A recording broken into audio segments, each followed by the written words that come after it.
প্রিয় ভাইয়ের আমার, একটা মানুষের রুহটা যখন কবজা করা হয়, রুহ কবজা করার দুইটা সিস্টেম। প্রিয় ভাইয়ের আমার, যখন কোনো মানুষের মুমিন বান্দার রুহগুলিকে কবজা করা হয়, কিছু মানুষকে আজরাইল আলাইহিস সালাতু ইসলাম আইসা সর্বপ্রথম জাহান্নাম দেখায়, সর্বপ্রথম জান্নাত দেখায়। জান্নাত দেখানোর পর ওই লোকটা জান্নাতে যাওয়ার জন্য তার দিলটা বেকারার থাকে, ছোটাছুটি করতে থাকে, কখন এই আল্লাহর জান্নাতে যাবে। জান্নাতের নিয়ামত দেখায়া তার দুনিয়ার সব কিছুকে ভুলায়, সব কিছু বলায়, বিবি বাচ্চা ছেলে মেয়ে, কারোর কথা কিন্তু সাকরাত অবস্থায় অনেক মানুষের দেখবেন, যদি যে বলেন আমি আপনার ছেলে, চিনে না, যদি বলে মেয়ে, চিনে না।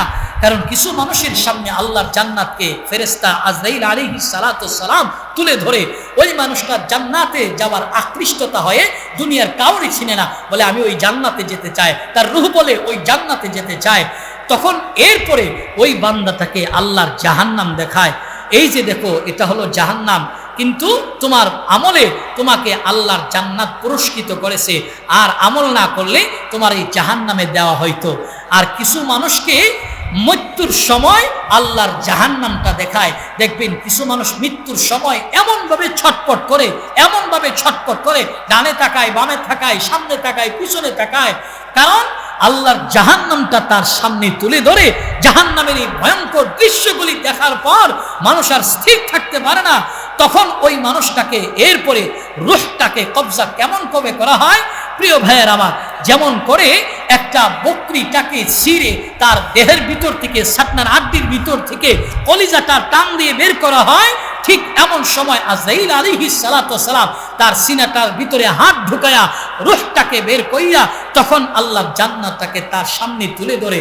তখন সে আফসোস করে, কেন নেক আমল করলাম না, কেন নেক আমল করলাম না। প্রিয় ভাইয়ের আমার, খেয়াল করেন, আল্লাহ পাক রব্বুল আলামিন কিন্তু আপনাকে সর্বপ্রথম জান্নাত দেখাবে। এই কারণে আল্লাহর জান্নাত যদি মৃত্যুর আগে দেখতে চান তো নেক আমলের প্রতি ছাপায়া পড়তে হবে। দোস্ত, হাফ প্যান্ট নয়, মুরব্বী বাবা আপনার সন্তানদের বুঝান, মেয়ে বুঝান, মেয়েকে বুঝান, হাফ প্যান্ট নয়, অন্তত নিসবে সাত পর্যন্ত ফ্যাশন করবেন। ইসলামিক ফ্যাশন অনেক মানুষেরই সুন্দর লাগে, পাঞ্জাবি পরলে মানুষটি সুন্দর লাগে, আর পাঞ্জাবি পরেন, সেলোয়ার পরেন, দেখেন আপনারে কত সুন্দর লাগে, কিন্তু হাফ প্যান্ট পইরা ঘোরেন, হাফ প্যান্ট ইসলামিক কোনো পোশাক নয়। অতএব আল্লাহর জান্নাতে আমরা যেতে চাই। দোস্ত, আল্লাহ পাক রব্বুল আলামিন আমাদেরকে ঈমান আমল হেফাজত করে আল্লাহর জান্নাত পর্যন্ত নেক আমলের গাঁটুরি বেঁধে, কারণ কবর থেকে একটা মানুষের জান্নাত জাহান্নাম আরম্ভ হয়। আল্লাহ রাসূল বলেন, আল কবরু রাউযাতুম মিন রিয়াজিল জান্নাহ আও হুফরাতুম মিন হুফারিন নার। কবরটা কারো কারোর জন্য জান্নাত, কবরটা কারো কারোর জন্য জান্নাত, আর কারো কারোর জন্য জাহান্নাম। কবরে যাওয়ার পর যদি আপনার আমল ভালো হয়, কবর ভালো ব্যবহার করবে, তার মানে কি কবর থেকেই আল্লাহর জান্নাত আরম্ভ হবে, নিয়ামত আরম্ভ হবে। আর কারোর জন্য কবরটাই জাহান্নাম, কবরের মাটি চাপ দিবে। অতএব সেই দিনটার কথা স্মরণ করে আমাদের জীবন পরিচালনা করতে হবে।